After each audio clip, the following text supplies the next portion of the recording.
He stick philosophy with philosophy itself. یہ quotation ہے ایک اسلامی فلسفی کے نام جن کو ہم امام غزالی کے نام سے جانتے ہیں. امام غزالی جن کا پورا نام ابو حامد محمد بن احمد الغزالی ہے. اگر ان کا جائے پیدائش دیکھا جائے تو ایران کے شہر طوس میں 1058 میں یہ پیدا ہوتے ہیں، اور ان کا جو ڈیتھ ہے وہ بھی 1111 عیسوی میں طوس میں ہی ہوتی ہے. تو اگر ان کا ہم تھوڑا سا علمی لحاظ سے دیکھیں تو کلام میں ان کو مہارت تھی، اسی طرح ان کو صوفیزم، فلسفہ اور شریعہ میں ان کو مہارت تھی. اچھا، سٹارٹ میں نے کہا کہ he stick philosophy with philosophy itself, اور یہاں پہ میں یہ بھی کہہ رہا ہوں وہ فلسفی تھے. آپ نے کوٹیشن سنی ہوگی، آئرن کٹس آئرن، لوہے کو لوہا کاٹتا ہے. یہ فلسفی تھے، تبھی تو انہوں نے بتایا کہ یہ جو یونانی فلسفہ مسلمانوں کے اندر داخل ہو گیا ہے، اور مسلمان جو عقل کے گھوڑے دوڑا رہے ہیں، جو مسلمان اپنی عبادات میں اپنے مذاہب کی جو چیزیں ہیں ان کے اندر یہ نئی نئی چیزیں داخل کر رہے ہیں، بدعات کو داخل کر رہے ہیں، تو اس پر بند باندھنے کے لیے، اس چیز کو روکنے کے لیے امام غزالی ایک فلسفی بن کر میدان میں آئے اور مغربی فلسفے کا بائیکاٹ کیا. انہوں نے فارابی کی بھی مخالفت کی، انہوں نے ابن سینا کی بھی مخالفت کی، کیونکہ میں نے فارابی کا پہلے ہی بتایا کہ الفارابی سیکرٹیز سے، پلیٹو سے متاثر تھے، اور انہی کی تھیوریز کو اسلامک ٹچ دے کے یہاں پہ ٹرانسلیٹ کر کے آگے پیش کر رہے تھے مسلمانوں میں. اچھا، الغزالی جو امام غزالی گزرے ہیں، ان کے متعلق جو ان کے ٹیچر ہیں ایک مشہور بات کرتے ہیں، الغزالی از اے ڈیپ اوشن. غزالی ایک گہرا سمندر ہے، یعنی علم کا سمندر ان کو کہا گیا ان کے استاد محترم کی طرف سے. اگر پولیٹیکل ورک دیکھیں، ان کی کتابوں کا ہم جائزہ لیں، the revival of religious science, یہ ان کی کتاب ہے، اور اسی طرح the incoherence of the philosopher.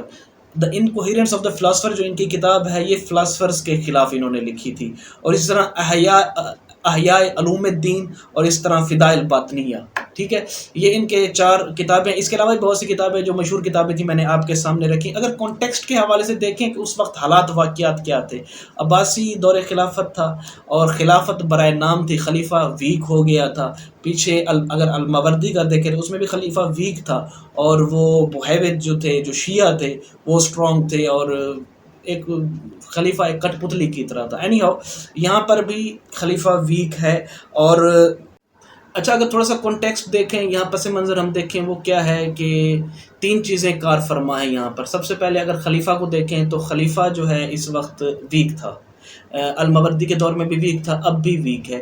اور بوہیوت جو شیعہ تھے وہ پاورفل تھے، اور اسی طرح جو سلجوق تھے وہ ان سے بھی زیادہ.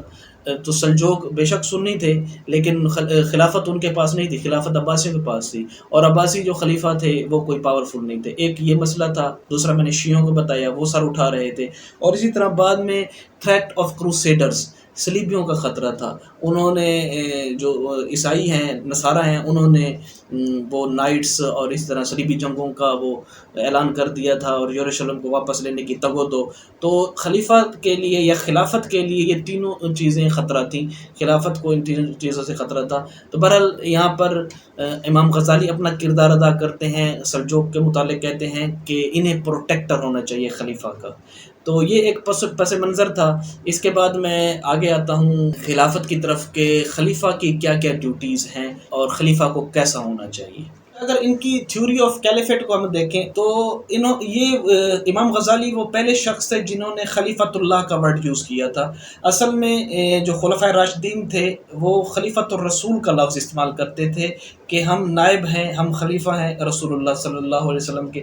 اچھا، امام غزالی نے یہ لفظ اس لیے استعمال کیا، جیسا کہ میں نے بتایا اس وقت خلافت خطرے میں تھی، بہت ویک تھی، عباسی کمزور تھے. انہوں نے خلافت کو بچانے کے لیے ایک تھیوری پیش کی، اور انہوں نے ایک ورڈ یوز کیا خلیفۃ اللہ. اور اسی طرح انہوں نے کہا کیلیفیٹ ایز ڈیوائن انسٹیٹیوشن. یہ جو ہے نا اللہ تعالیٰ کا نظام ہے، یہ اللہ تعالیٰ کا سسٹم ہے، یہ اللہ تعالیٰ کی طرف سے ہے، اور یہ مین میڈ نہیں ہے، انسانوں کا بنایا ہوا نظام نہیں ہے.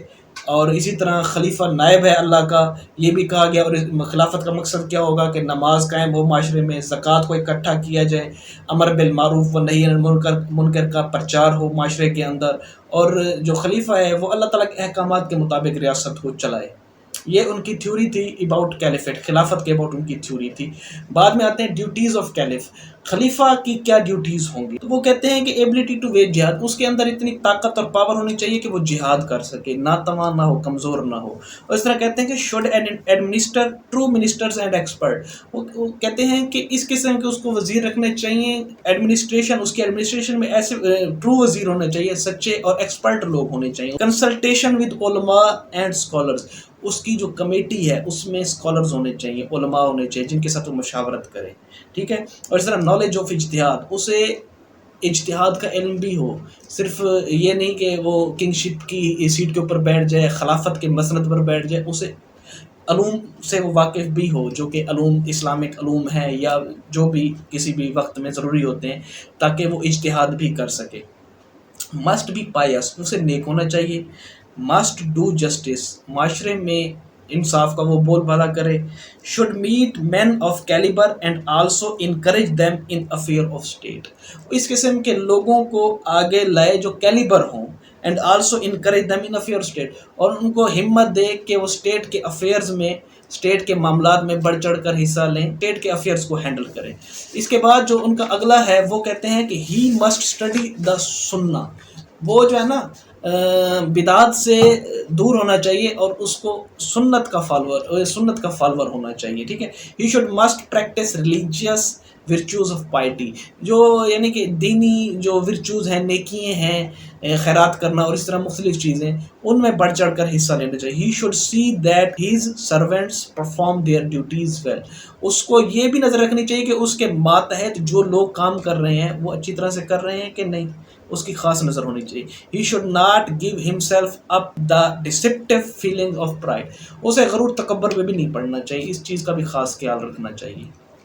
مشہور عباسی خلیفہ ہارون رشید کو ایک بار امام غزالی کہتے ہیں، you are like a fountain and other officials working with you to govern the world are like streams, if the fountain is clean and clear then there is no chance of damage, in the streams are leaks by silt, but if the fountain is troubled then there is no chance of hope. وہ کہتے ہیں کہ آپ ایک فوارے کی مانند ہے، اور آپ کے ساتھ جو آپ کے وزراء جو چل رہے ہیں وہ ندیوں کی مانند ہے، اور آپ کی طرف سے اگر پانی صاف ستھرا آ رہا ہے، فاؤنٹین سے پانی صاف ستھرا آ رہا ہے، تو ندیوں میں ریت کے ذرات سے کوئی نقصان نہیں ہوگا، لیکن اگر فاؤنٹین سے، فوارے سے ہی پانی گدلا آ رہا ہے تو ندیوں سے کوئی اچھائی کی امید نہیں رکھی جا سکتی، وہ بھی گدلی ہوں گی۔ اصل میں وہ سمجھانا یہ چاہ رہے ہیں کہ خلیفہ وقت جو ہوتا ہے وہ خلیفۃ اللہ کا نائب ہے، اور اسے جو ہے نا کلین اینڈ کلیئر ہونا چاہیے، فوارے کے پانی کی طرح۔ اگر وہ کلین اینڈ کلیئر ہوگا، اس کے ساتھ جو کام کرنے والے وزراء ہیں وہ بھی صاف ستھرے ہوں گے، وہ بھی انصاف کرنے والے ہوں گے، اور معاشرے میں ایک مظلوم کی داد رسی ہوگی، ظالم کی بربریت نہیں ہوگی، امن ہوگا، جسٹس ہوگا، انصاف ہوگا، عدل ہوگا۔